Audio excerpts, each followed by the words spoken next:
Hey crew, and welcome back to another episode. We are continuing on our Amazon tools and software series, and today I'm excited to welcome Allison from SellerAmp. You know it, you love it, you talk to me about it all the time. SellerAmp is a tool that most sellers might be using already, but if you're not, or if you just want to know a little bit more about it, we're going to jump into the history of how SellerAmp came to be. Hi, and welcome to Your Selling Podcast. I'm your host, Nikki Kirk, aka Your Selling Guide. In 2017, I quit a steady corporate desk job to travel the US in an RV. Along the way, I started selling on Amazon, grew multiple successful businesses, and wound up back to my roots as a small town girl. Today, I'm still doing what I love, selling on Amazon and helping other sellers start and grow their own online businesses. Each week on Your Selling Podcast, we will cover different aspects of selling online and highlight other sellers just like you and I. From part-time sellers creating extra income on the side to full-time sellers growing million-dollar businesses. Think of this as a sit-down with your Amazon bestie where we can learn and grow our online businesses together. Welcome to Your Selling Podcast.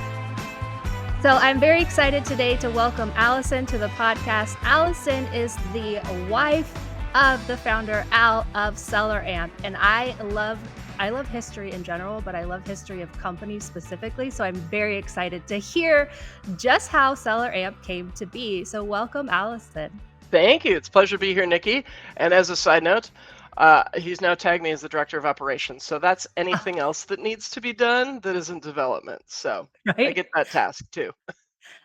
I love startups like that. You're like, you have a million hats and a million titles. Absolutely. I love how you do that yourself. You live it through all your videos and everything that you do. It's like, today we're going to talk about this topic, and tomorrow we're going to talk about that topic. Right. Yeah. Okay, it's crazy. Where you were married before this ever came to be, right? Like you just happened to marry this amazing software developer. I married a nerd. Right. Nice. And he's okay if I say that, so I'm good with that. But you were not actually living in the US when it started. So take me back to where you guys started doing Amazon selling first. So how did it all come about? It all came about. Al's got a heavy software development background and was just at a point in his career and his entrepreneurship where he was looking to take on some other opportunities. So 2015, I still remember the place where we were. We were on a walk around our village because we were living in England. Many of you who have heard Al will hear his accent. He is not American. He is British. He's English. Sorry. I am British now because I got my nationality or my citizenship there. But and he just said, I want to try this selling on Amazon thing. And I don't know, kind of the same thing everybody else says when you hear somebody say it, right? Like, what's that all about? I didn't know. It's the same answer we all get, isn't it? I just thought Amazon bought all that stuff and sold it to you. It's like, no, it's not quite that easy. But so here's a trivia fact: the first product he sold on Amazon, like so many of us, used books and CDs, right, or DVDs. And then the first new product he sold was actually a Christmas gift that my father had given him, which was a golf ball rangefinder, or a ball rangefinder. And he'd never even opened the box. And he's like, "Do you think he'd care if I tried to sell it?" I'm like, go for it. So it's still kind of a feather in my dad's quiver when he hears about that, because it's a feather in his cap, I should say, because that product was the first thing he sold, a new product that he sold on Amazon. So that led into kind of a very similar story that most viewers have probably experienced, where you start tinkering. A lot of times start with the RA just because so you can touch, feel, get used to things. It kind of moves at a good speed, doesn't it? And you move on to the OA and you start finding some wholesalers. And before you know it, he had grown from boxes in the kitchen and living room to sharing space at a friend's warehouse to having his own warehouse, all in while we're still in England. And just really evolved the business into a third RA, a third OA, and a third wholesale. Really nice blend that allowed him to sort of have those fill in those peaks and troughs. He had some of the lessons that you talk about, I know, are just making sure you have your consistent sellers, so you can keep push. You have income coming in, right, that can help you go find some of those products that are going to have the higher return. So it really was a good setup. And that's when the light bulb moment happened. So when he was doing just selling on Amazon, was he also working as a software developer for like a full-time job and just doing it on the side, or was he all in? He was all in. Fortunately, he's been an entrepreneur since the early 2000s, working for himself. So he kind of got out of the corporate world and has been doing his things. He has vast experience in SEO, and had run some networks and was actually an affiliate for Amazon back in the days when that was actually pretty profitable. So he was sending people to Amazon to buy products. But then, so that business had kind of matured, and like I said, he had the bandwidth to take on something new. So that's why he kind of got into it. And the physical stuff, yes, he was good at. He's great at keeping numbers or dealing with numbers and watching the process, knowing the process. So it was really kind of logical for him to follow that and get to know the space. He made a lot of contacts, was a pro at networking. Had started a Facebook group over there that actually helped people. It was called Seller Tool Reviews, and I think he actually took Nice. it down now that he has a tool. But it was a good place for people to go as they were looking for tools to use and sort of talk about which ones were best for their business. So he did a great job of networking, which helped create a foundation when SellerAmp SAS came along. So I've just never talked to anyone who sold over there, and I'm very fascinated by that part. So sorry if I rabbit trail, but Not at all. is it like is it the same? I don't know, because you have both views. You have, the US marketplace Yeah, and yeah. that. Is it the same amount of sellers? Is it more? I didn't Yeah, know it was a thing over there to the yeah, scale. it's really when you look at all the European marketplaces versus the US and Canada, it really mimics the populations of the countries as far as the number of sellers go. So yeah, in Spain you're going to have fewer than you have in the UK. The UK is notoriously the largest market over there. Germany is a close second. But it is a healthy amount. So there's, uh, pardon me, I think it's 65 million people in the UK right now. And I don't know if anybody's ever done any estimates, but if we compare that to the however many we have in the US, 300, however many we're up to in the US versus the number of sellers here, it's going to be a very, very similar percentage of people that actually sell on Amazon. So great opportunity.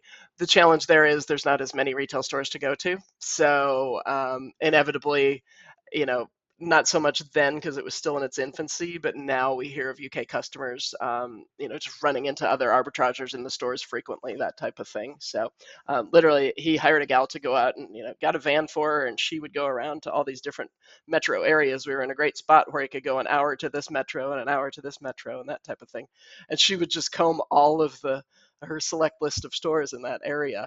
And then the next day she'd go to the next metro and get all those. And then she'd spend a few days at the end of the week getting everything packed and shipped. So it's the same, but on kind of a micro scale almost. The one thing that is really different, and I know that I've spoken to some sellers in the U.S. that do that ship to Canada and Mexico, but the shipping into the EU or around to different countries is much more common. And it proved to be really profitable in some situations. And then there was kind of well, as an example, Al had I think it was some lightsabers, and they sold okay in the UK, but he just kind of left them in the warehouse, was thinking maybe he'd wait until another Star Wars movie came out. And all of a sudden he had one listed, or he caught on to it somehow in Germany. They just took off in Germany for some reason, random, no Star Wars movie out or anything. So he just ended up shipping them all to Amazon, and then they would route them to Germany because they were selling so well. So he ended up, uh, you know, selling them significantly higher than they were in the UK. So it was interesting to see the different trends in some of these countries. Um, but there was some issues sort of back in I'm going to say 2018-ish, where Amazon really started. I think they got their hand slapped by the EU and they started really enforcing the VAT compliance in each of the different countries, which is great, except you might reach your VAT threshold, as in you're selling enough where you need to pay tax in Germany. But guess what? You're not going to be reaching that in Greece, probably. So Amazon wanted to treat it like every country was equal, and you had to register for VAT in each country. And for the American sellers out there, this is like having to have an IRS in 29 different countries and pay them and file the returns and everything in each individual country. So it just became really painful for a few years. And then the fees got a little silly, so a lot of people just backed off on selling across border. But I'm happy to report, as of, I think COVID might have kind of made Amazon realize we need that inventory everywhere. Exactly. So they're back into it. I'm hearing of people having a lot of success selling cross border now. And Amazon's really incentivizing them, similar to how in the US with the placement fees, how they're really incentivizing you to help them with their logistics. They're doing a very similar thing across Europe. That's a So very nice way to put it. I'm trying to be politically correct. Yeah. I've gone on my rant on Say the more fees as a seller. It's me saying it. I want to come on this logistics journey with them and help them out by Yeah. sending things on your dime, right? Hey crew, is your Amazon business set up for success this year? Do you know how much profit you really made on the item you just sold? Or what about this? Do you notice when the Amazon FBA fees change on a product in your inventory? These are just some of the reasons why I love Sellerboard and why I've partnered with them on the You're Selling podcast. I have been using Sellerboard for 4 years now, and I absolutely do not know how I would run my business without it. I love how simple Sellerboard is to use. The desktop version is set up so easy. As soon as you connect your Amazon account, all of your products from the past, anything you've ever sold, is gonna flow into that. And the way I love it and use it the most is actually when I'm outsourcing. I have Sellerboard app right on my phone, and I can visually see the images of the products I'm selling today, yesterday, last month, last year, whatever I want to look at. I can see it in real time right on my Sellerboard app. Sellerboard is an affordable must-have tool for all Amazon sellers. And as listeners of this podcast, they have given you 2 months free to try it out for yourself. There's absolutely no credit card required to sign up, and you can cancel at any time. Head to yoursellingguide.com/sellerboardprofit to set up your free trial today. Again, yoursellingguide.com/sellerboardprofit to get your 2-month free trial today. That's funny. Yeah. So it's kind of like, well, I can't even imagine, because when I started selling, you did have to, there was not the marketplace facilitator sales tax thing in the US. So I did at one point had like 11 different It was the Wild resale West. licenses.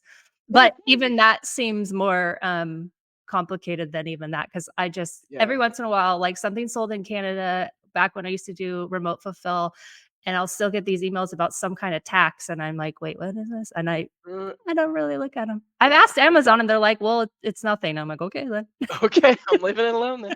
Yeah, and I think that I remember Al sitting down with like Amazon had recommended an accountant. Oh, okay, if you're reaching the VAT threshold in these other countries, here, we'll help you, introduce you to this accountant, and we'll help pay for some of the fees to get the taxes done. So he took a call with him, and he was just interested in 2 countries. I think it was like Germany and Spain. He was getting close to the VAT threshold, and the guy's like, oh, well, we'll do all 29 returns for you. He's like, excuse me? Like, I don't need a return for Liechtenstein. Thank you very much. I don't, not going to reach that threshold there. So it was quite an adventure. And a lot of sellers that we knew personally just said, that's it. I'm just going to stick to the UK, stay here for now. So, but I'm happy to report that, yeah, like I said, that's all resolved. I think most people are back to selling in different countries now if they choose to. Nice.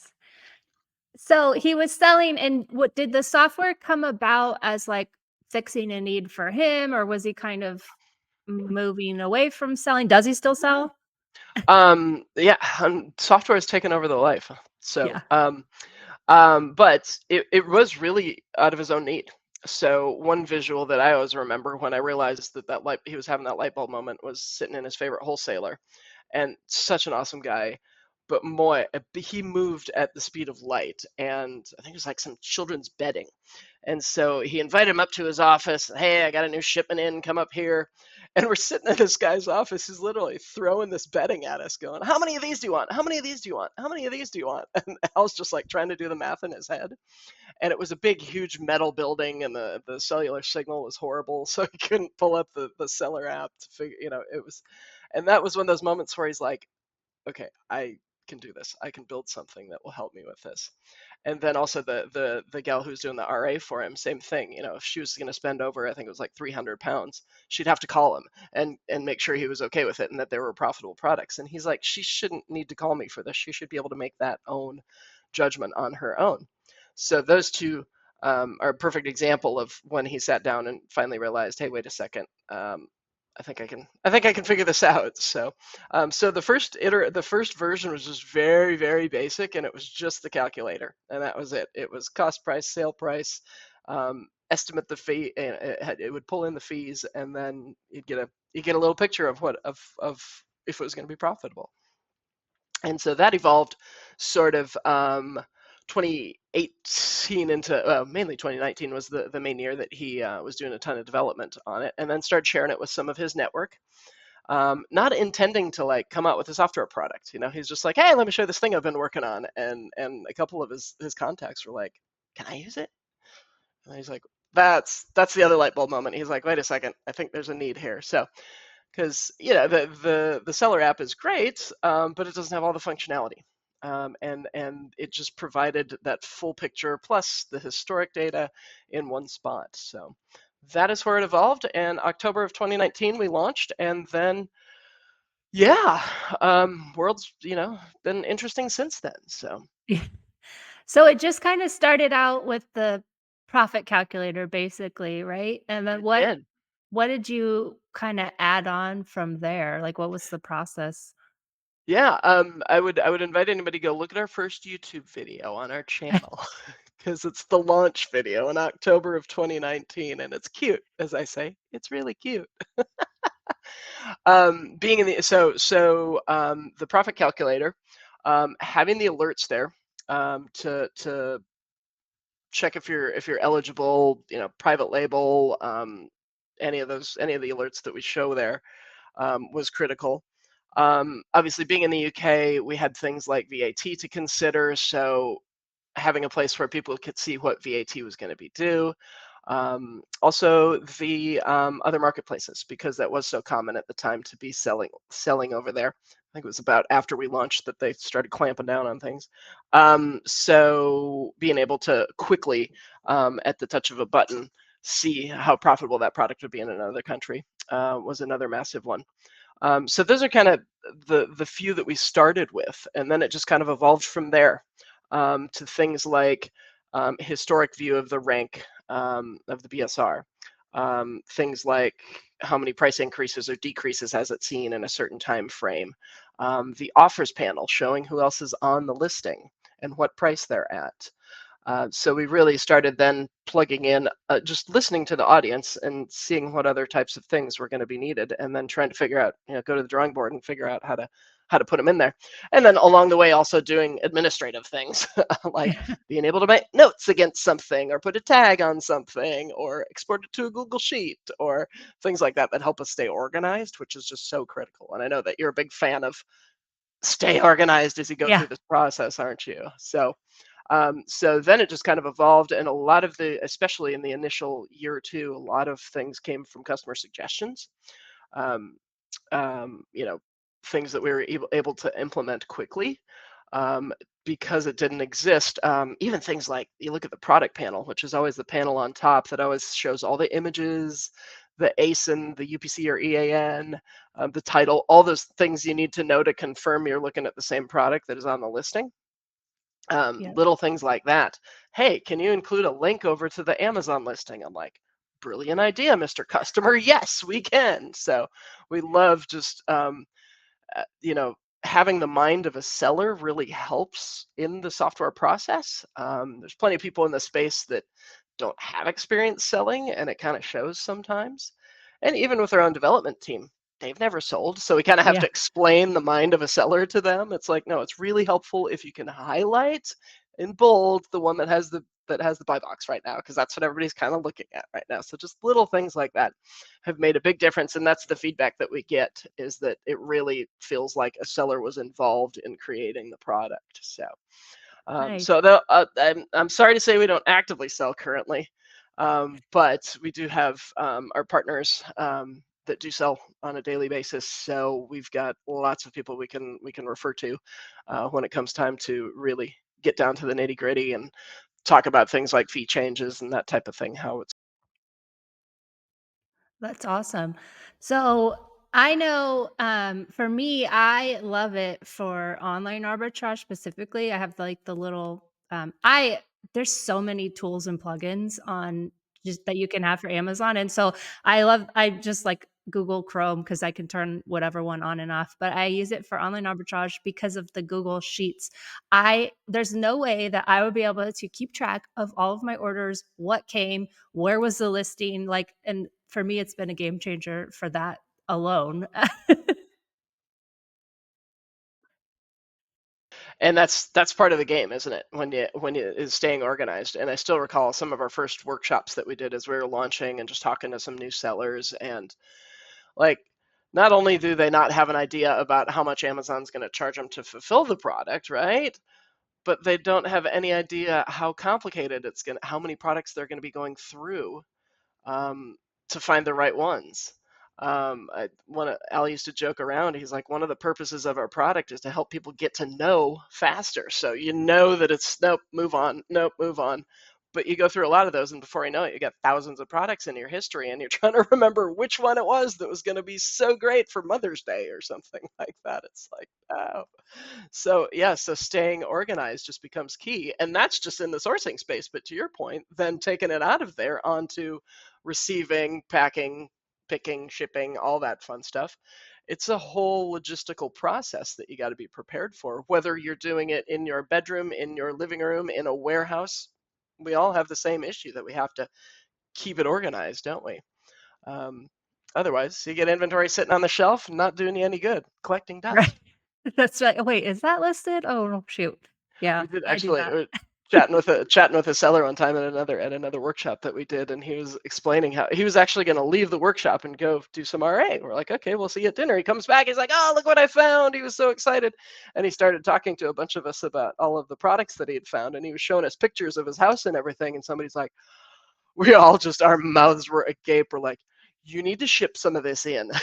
He was so keyed in on finding the products that he kind of forgot about the rest of the process. So Yeah. he got some nice pep talks from people like, you can do it, you got some great products there, you just got to get them packed and shipped in. So it's a balancing act, isn't it? Don't Right. The shopping's fun, but don't forget about the other side of it. So when you guys started it, was it I know you said he did have another Facebook group. So for me, for example, like I just started sharing about Amazon because I was RVing around the country and people were wondering what the heck I did to make money while I was doing this. So I was just like, this is what I'm doing. And then I would get questions and I would make videos that answered that question. Is that kind of how the start of it, like he had a community of sellers and was just fulfilling a need in Yeah, that? he really was. And that first YouTube video will show exactly that. I mean, I think we had 100 people on there or something like that. And it was just people that we knew or friends of friends, or through the network, who were into it enough that they knew they needed something. They knew they needed a tool to help them out. And that's exactly how it evolved from there. And it's just been so fun to see some of these people on their journeys now, and see some of these people that didn't know about fulfillment fees and that type of stuff and their mastery of the topic now. So I love seeing people evolve and seeing their business minds evolve. Because I mean, I'm as guilty as anybody else. I've been corporate girl for my whole life until my husband said, "Come on over and help me out with this." And it gets easy. You get a little complacent when you don't have to hustle every day and get out there and do all these things. So it's really fun to see people's accountancy skills or logistic skills or analytical skills be utilized. If some people don't like some topics, that's fine. Find somebody to help you with that topic. But take advice from somebody like Nikki on your accountancy or something, right? Or some of Nikki's guests, I should say. Yeah. Um, It's like, not me. I'll talk about what I know, but I'm like, I am not a tax Bring in an expert. expert for I'm the other just a stuff. person who has done her taxes. Exactly. You're staying on the IRS's good side, right? So. Yeah. But it is fun to see people evolve like that and see what opportunities await them. Then once they have success, and then they kind of see other opportunities. In the case of in America, I know there's a lot of people kind of considering a Walmart platform, or opening your own Shopify store, or whatever it might be. There's so many opportunities out there once you're comfortable with the process. And as much criticism as we give Amazon, they're giving people the opportunity. So Right. yeah, Yep. yeah. So Um, yes. So I'm sorry. Go ahead. well, I had a question. Oh, I know what it is. Okay, so you may or may not be able to answer this, and it's okay if you can't. Is it Keepa that's tying into telling all of these things? Keepa is a big. Keepa's a good friend of ours. Yes, we like them. Okay. Yeah. Because I was like, I'm pretty sure they use Keepa. I'm not positive, but I'm Yes, we pretty do have sure. a couple different data sources that we utilize, and um, we're continually analyzing that. It's hard. I mean, Camel's a perfect example for anybody who's been doing arbitrage for a while. Camel used to be the tool to use, right? And guess what? They had a little hiccup and something died, right? So, Yeah. so we're as much as we love Keepa, we always want to keep our eyes open and test out other data sources that we're finding out there, to bring whatever is best to the customer. Because that's really end of day. That's what we want. We want to present the best information to you. Obviously, there's certain things that we still need to retrieve from Amazon, i.e., eligibility. But yes, we find that their data has been super helpful. I mean, it's so critical for so many. I know you always Yeah. recommend Keepa as a tool for people to use as well. And people ask us the same thing. Oh, but if you guys use Keepa data, I'm like, but they offer a lot more than we do, because we also focus on offers, and we have so many different other things that we focus on. So I always encourage people, try them both. You're going to find needs for both of them, probably more than likely. They're both, it's they're like Keepa is a must for me. So when people are like, "Oh, SellerAmp has Keepa," and I'm like, "Well, Yeah. if you're just using Keepa, the basic charts, then yes, like that's Yes. good." And I'm also like, both softwares are very affordable. Like it's annoying to have another thing for your business, but they are very affordable softwares. Well, thank you for saying that, because coming from the mind of a seller, once again, that's always been priority number one for Al, is keeping it affordable, because there are so many out there, because so many people are just starting and trying to get a hold of it and trying to understand it. He's always believed in not gouging people, for what we're providing. So we believe that we keep the price fair. So Yeah. um, we'd like to, and we have some plans in the future to offer some things that would offer more. I don't want to say larger packages, but some more add-ons potentially Yeah. that will help some of the larger sellers. But so many people are just getting started. And back to your point of using Keepa and SellerAmp, I'm really honest. When I field some support tickets here and there, I'm really honest with people. I'm like, don't overwhelm yourself on day one. Like, make sure you know Yeah. what you're looking at, because we've all seen people that go spend $1,000 on software and then have no idea what they do, right? So we want to be realistic. It's like, just take it in baby steps. Like, just make sure you know what you're looking at in the data before you start figuring out every other add-on that you need to get. So Yeah, I'm a huge, I've made some mistakes, in my business, and one of them that I've made twice now, and I'm like, "Okay, no more time," is I will get an annual for a software before ever using it, thinking, "Oh, yeah, I've heard about it, it's gonna be great." So now I'm a huge proponent of try it out for the month and then move into the annual if you we like can it, because upgrade you. I've That's no wasted problem. Yeah, I've wasted a exactly. lot of money. Please, because nothing breaks our heart more than people saying, "Oh, this arbitrage thing didn't work out. Can I have my money back on an annual subscription?" And it's like, well, yeah. Mhm. That's a tough topic. So yes, definitely test drive things, and we offer a 14-day trial. Might not be enough, Mhm. but you look at some things like repricers. They're complicated. You Yep. need and you need to have the products flowing through and actually doing the repricing. Like, you got to give yourself some time to get to know them and understand the benefits of them, for sure. That would be one of the ones I made that mistake on. I won't say Oh which one. no. I did. I was like, "I'm gonna use it. I'm gonna go all in," and if I woulda got the month to month, I would have canceled, a lot Early earlier. on. But Yes, yes, exactly. Unless You are the analytical mind, unless that really piqued your interest. Because I've seen some people get into repricers and they just go to war. They're like, "Yeah, this Right. is great. I love this stuff," and that's not my mind. That's not my mind. Nope.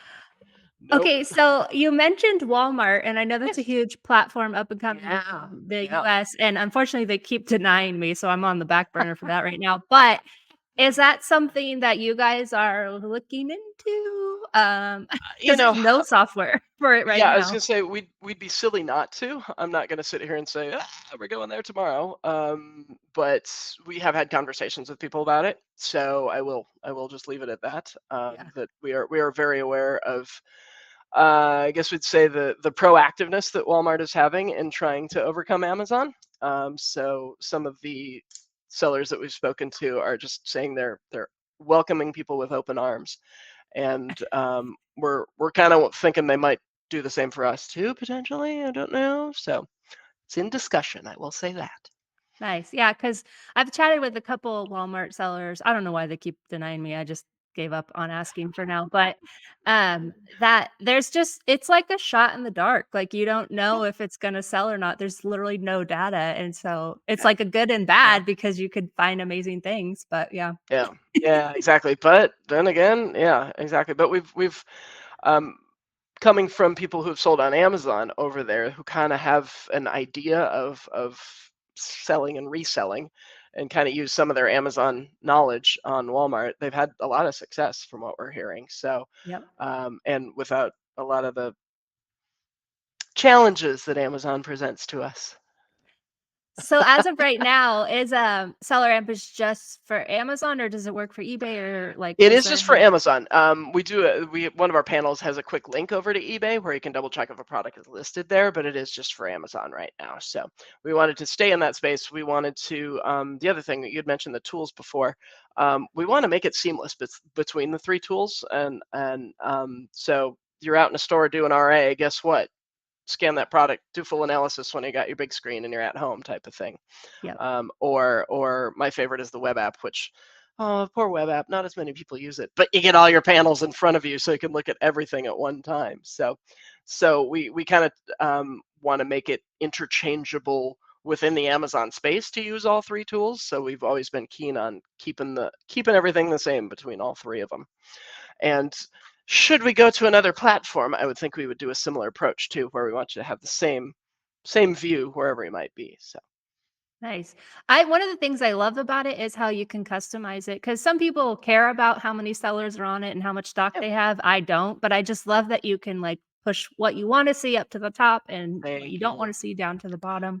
Thank you. You read Al's mind. That's exactly why he created it like that. Is he didn't want it to just be blah blah blah blah blah. Everybody's going to look at different things. We all have different business models. I've been amazed at how many people are purely return driven, and some people are purely profit driven.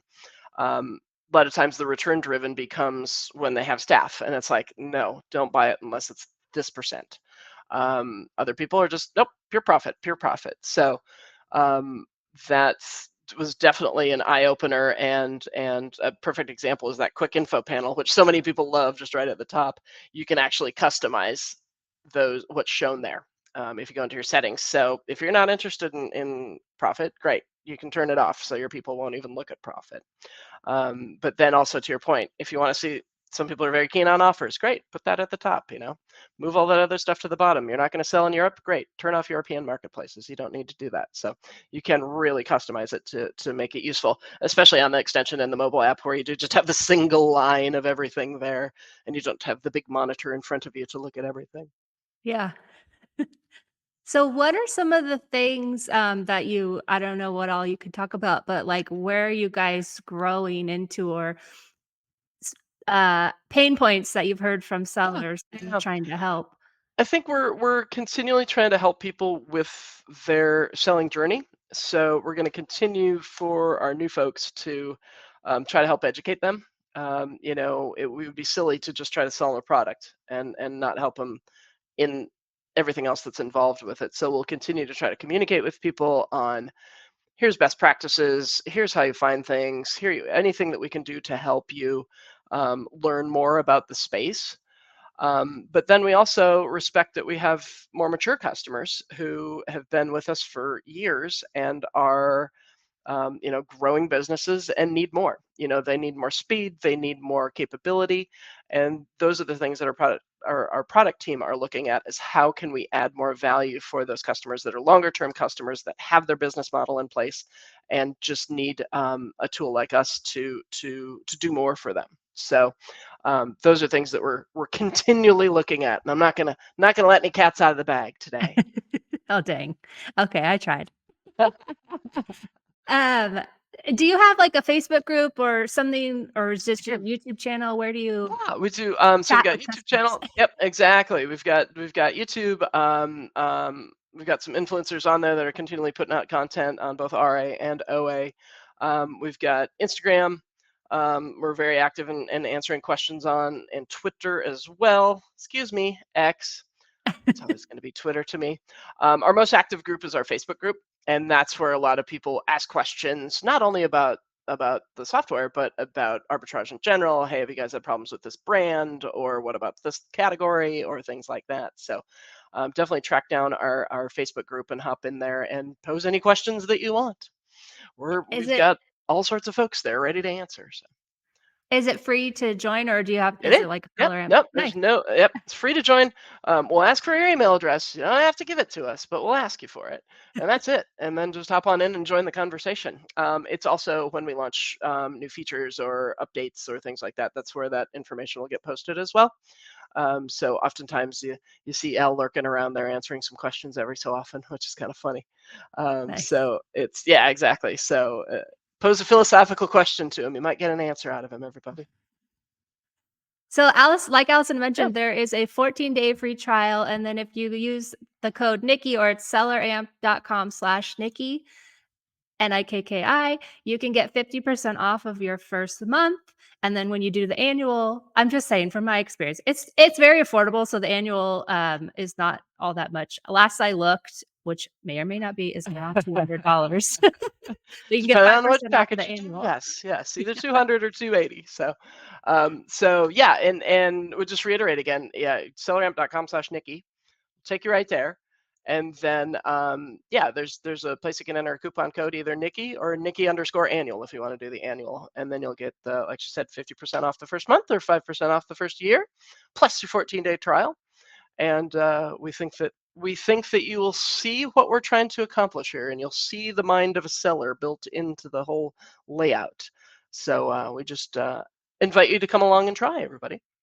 Yeah, I've heard so many great things for, like, I heard about it from my own community, like, "Do you use SellerAmp? Have you used this?" And I was like, "What is this app? I've never heard What of is this app." this? So it's all the rage in the Amazon sign community. So definitely try it out for yourself, see if you like it and how it can help your Amazon business. Absolutely, and I got to get my plug for my support team here. Support's always there to help you out if you need anything. So it's one area that people do compliment us on, is really taking the time to listen to what they have to say, and giving any feedback and answering any questions as well. So we do actually answer on the other end of the email. That's Sometimes amazing because sometimes send emails when you have questions. Yeah, you don't know if it's going into a black hole or not, but yes, I'm here to say that we do. So. customer service these days is very much lacking. So that's amazing to hear that you can Shocking reach sometimes, out with isn't it? any. Right? I even do it as a consumer too. You probably do the same thing. You kind of send it out there not knowing what you're going to get. It's like, oh, somebody responded. In fact, here's a funny one. One of our guys was actually accused of being a bot one day. Yeah, And he's like, no, I'm actually a human. They're like, oh, you responded so fast. I didn't even realize it. that's funny. Yeah. So yeah, so we do try to maintain that human presence on the other end of the line. So. That's awesome. Thank you so much for sharing. For everyone listening, they did give me the choice between Al and Allison, and I picked Allison because I just like talking to other women entrepreneurs. So that's where that Thank ended. you. I appreciate that. But maybe we'll get Al on a future one. There you go. Yeah. You can pick the brain of the developer. There you go. Yeah. They are very, very smart. So yes, that would be very interesting and Yeah. probably over my head, but yeah. Yeah, exactly. Just nod. Just nod. Just nod. Thank you so much for taking the Thank you time. for And having me, all of Nikki. the links are going to be in the show notes. So you guys can just click right there. You don't have to try and remember all that. Perfect. And I'd like to say that Nikki and I have the same tagline. Happy selling, everybody. I love that tagline. Yes. I was like, the first time I heard you say that, I'm like, oh, I say that. Oh, that's amazing. Yep, that's right. Happy So yeah, sourcing. thank you to your audience, and yeah, go get it, everybody. Don't forget to get your free trial of SellerAmp, 14 days free, and then 50% off your first month at selleramp.com/Nikki. That's Nikki. And you can get your 50% off first month after your trial. So definitely try it out and see if it works for your business. If there's a tool or software you think I should talk about, interview, whatever, be sure to comment and let me know, because I am all about one, finding out the history of products, but two, how they can help us in our Amazon journeys. Until next week, happy sourcing.